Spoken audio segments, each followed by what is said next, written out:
நண்பர்கள் அனைவருக்கும் வணக்கம். தமிழ் லைப்ரரி மூலம் கதைகள் உலகத்திற்குள் உங்களை அழைத்து செல்வது உங்கள் யாழிசை. ஒரு மனிதன் காதலித்த பெண்ணை வேறு ஒருவன் திருமணம் செய்து கொள்ள போறான். அந்த வேறு ஒருவனும் அவனுடைய நண்பன். காதல்ல தோல்வி அடைய விரும்பாத அந்த மனிதன் தனது புத்திசாலித்தனத்தால எல்லாவற்றையும் மாற்ற முடிவு செய்யறான்.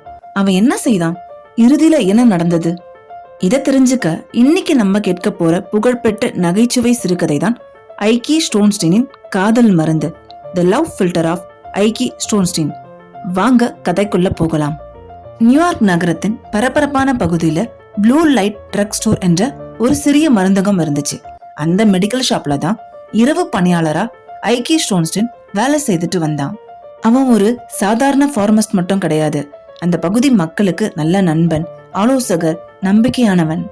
யாருக்காவது உடல்நலம் பாதிச்சா அவன்கிட்டதான் மருந்து வாங்க வருவாங்க. மனக்கவலை இருந்தாலும் அவன்கிட்டதான் வந்து பேசுவாங்க. அவனுடைய மருத்துவ அறிவை மக்கள் அனைவரும் மதிச்சாங்க. சிலர் அவன் சொல்றத மந்திரம் போல நம்பினாங்க. ஐக்கி மெடிக்கல் ஷாப்ல இருந்து 2 தெருக்கள் தள்ளி இருந்த திரு ரிடில் வீட்டுல தான் வாடகைக்கு தங்கியிருந்தான். திரு ரிடிலுக்கு ரோசி என்ற ஒரு மகள் இருந்தாங்க. அவளை முதல்ல பார்த்த நாள்ல இருந்தே ஐக்கியின் இதயம் அவகிட்ட போயிடுச்சு. அவ சிரிச்சா இவன் ரொம்பவே சந்தோஷப்பட்டான். அவ சோகமா இருந்தா இவன் வருத்தப்பட்டான். அவளை ரொம்பவே நேசிக்க ஆரம்பிச்சான். ஆனா இவனுக்கு ரொம்பவே பெரிய பிரச்சனை இருந்துச்சு. ஐக்கி மிகவும் வெட்கப்படுவான். மெடிக்கல் ஷாப்ல உள்ள இருக்கும்போது தன்னம்பிக்கையோட பேசுவான். ஆனா வெளியில வந்துட்டா பேச கூட வெட்கப்படும் மனிதனா மாறிடுவான். இதனாலேயே அவனுடைய காதல மனசுக்குள்ளே பூட்டி வச்சிருந்தான். ஆனா அவன் காதலுக்கு இன்னொரு தடையும் இருந்தது. அந்த தடையின் பெயர் சங் மெக்கோவன். சங் ஐக்கிய போல கிடையாது. அழகான முகம், எதற்கும் பயப்படாத தைரியம், யாரிடமும் தயங்காமல் பேசும் இயல்பு. சண்டை வந்தா முதல்ல களமிறங்குவான். நண்பர்களுக்காக உயிரை கொடுக்க கூட யோசிக்க மாட்டான். அதனால அந்த பகுதி வாலிபர்கள் அனைவருக்கும் அவனை மிகவும் பிடிக்கும். ஆனா சங் வெறும் தைரியசாலி மட்டும் இல்ல, அவனும் ரோசிய காதலிச்சான். ரோசியும் அவனை விரும்பினான். ஐக்கி தன் காதல மனசுக்குள்ள பூட்டி வச்சிருந்தான். ஆனா சங் அப்படி இல்ல. அவன் நேரா ரோசியிடம் பேசினான். அவளை சந்திக்க வழிகளை தேடினான். ஐக்கி தொலைவுல இருந்து பார்த்துட்டு இருக்கும் போதே சங் ரோசியின் மனதுல இடம் பிடிச்சிட்டான். இதுல ஒரு விசித்திரமும் இருந்துச்சு. சங் ஐக்கியின் எதிரி மட்டும் இல்ல, அவனுடைய நண்பனும் கூட. சங் தன்னுடைய நண்பர்களுக்காக பல பேர்கிட்ட சண்டை போடுவான். அப்போ கையில சிராய்ப்பு, நெற்றியில காயம், இல்லனா முதுகுல அடிபடும். சங் அந்த காயங்களோட நேரா ஐக்கிய போய் பார்ப்பான். ஐக்கியம் எதையும் மனதுல வச்சுக்காம அவனுடைய காயங்களுக்கு அயோடின் தடவுவான். கட்டு போட்டு மருந்து கொடுப்பான். நல்ல நண்பனாவே நடந்துப்பான். ஒரு நாள் மதியம் ஐக்கியோடைய மெடிக்கல் ஷாப்புக்கு சங் ரொம்பவும் கவலையான முகத்தோட வர்றான். எதுவும் பேசாம உயரமான நாற்காலியில அமர்றான். ஐக்கி அவனை பார்த்து சங் ஏதாவது சண்டையான்னு விசாரிச்சபடி முகத்துல அடிபட்டிருக்கான்னு கவனமா பாக்குறான். ஆனா சங் எந்த சண்டையிலும் ஈடுபட்டது போல தெரியல. உள்காயம் ஏதாவது ஏற்பட்டிருக்கான்னு ஐக்கி விசாரிக்கிறான். சங் சிரிச்சுக்கிட்டே தன் மார்பை பிடிச்சபடி காயம் இங்கதான் இருக்குன்னு சொல்றான். ஐக்கி குழப்பமா அவனை பார்த்தான். அடுத்த நொடியே சங் சொன்ன வார்த்தை ஐக்கியின் உலகத்தையே தலைகீழா மாற்றியது. இன்னைக்கு இரவு நானும் ரோசியும் வீட்டை விட்டு ஓடிப்போய் திருமணம் செய்து கொள்ள போறோம். அந்த ஒரு வாக்கியம் ஐக்கியின் இதயத்தை நொறுக்கியது. ஆனா அந்த வேதனைய வெளியில காட்டாம முகத்தை அமைதியா வச்சிருந்தான். சங் தொடர்ந்து பேசினான். ஆனா ரோசி கடைசி நேரத்துல மனசு மாறிடுவாளோன்னு எனக்கு பயமா இருக்கு. கடந்த 2 வாரங்களா எல்லா ஏற்பாடுகளும் செய்தாச்சு. ஒரு நாள் வர்றேன்னு சொல்லுவா, அடுத்த நாளே முடியாதுன்னு சொல்லிடுவா. இந்த முறை 2 நாட்களா உறுதியா இருக்கா. ஆனா இன்னும் 5 மணி நேரம் இருக்கே. அந்த நேரம் வரைக்கும் அவ மனம் மாறாம இருக்கணும்னு ஆழ்ந்த கவலையோட சொல்றான். அந்த நேரத்துலதான் ஐக்கியின் மனதுல ஒரு ஆபத்தான யோசனை மின்னல் போல தோன்றியது.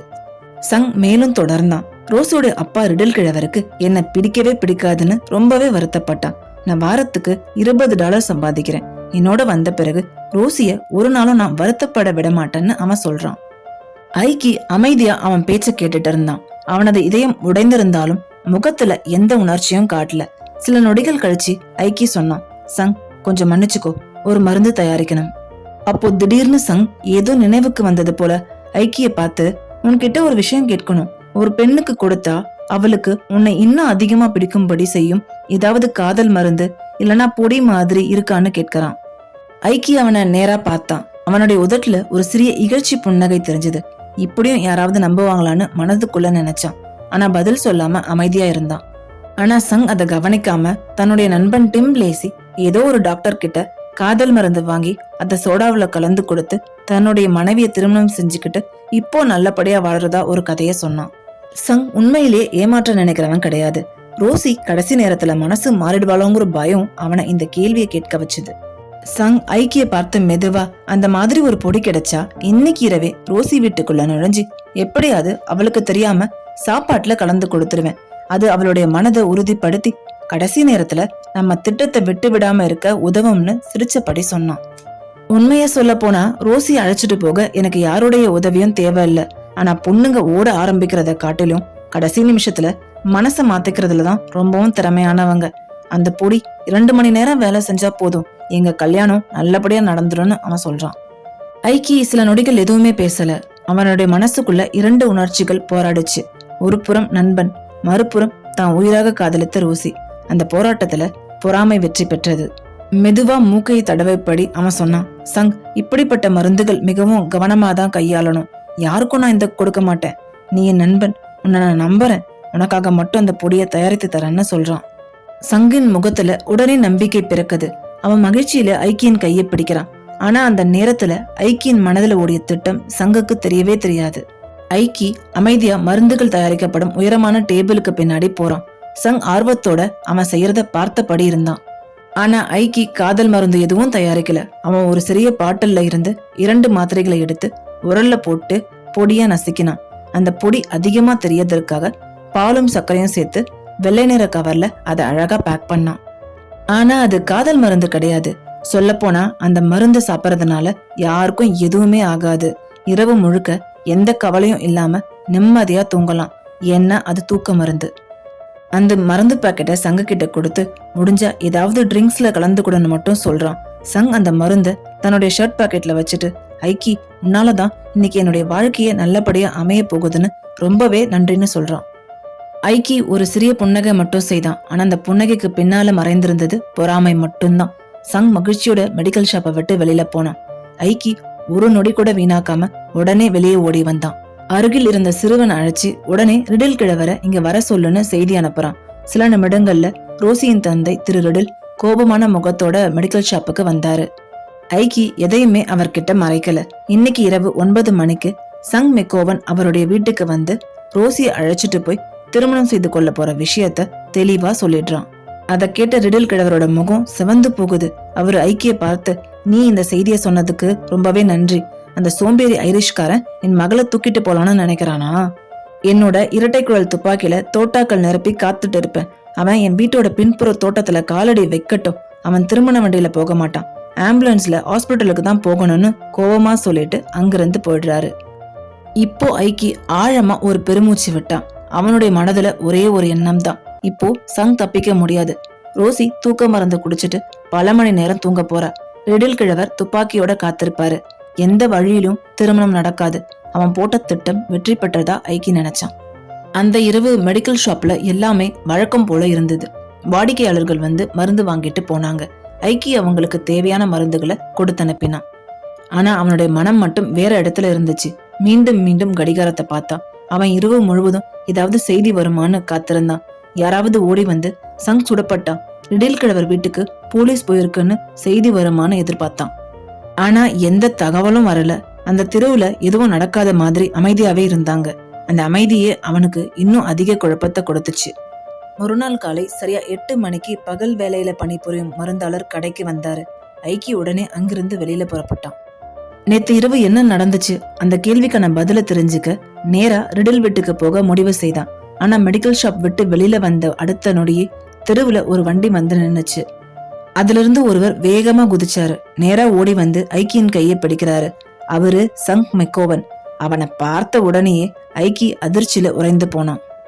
ஆனா சங்குடைய முகத்துல வெற்றியின் மகிழ்ச்சி, கண்கள்ல பேரானந்தம். அவன் சிரிச்சபடியே கைய பலமா குலுக்கினான். ஐக்கி, நாங்க ஜெயிச்சிட்டோன்னு உற்சாகமா கத்தினான்.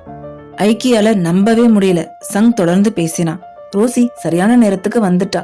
நாங்க நேரா பாதிரியார் வீட்டுக்கு போய் அங்கேயே திருமணம் செஞ்சுக்கிட்டோம்னு சந்தோஷமா சொல்றான்.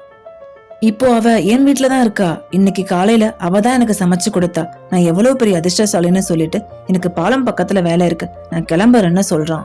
ஐக்கி இன்னும் அதிர்ச்சியில இருந்து மீளல. அவனுடைய குரல் நடுங்கியது. அந்த பொடி என்ன ஆச்சுன்னு நடுங்கியபடியே கேட்கிறான்.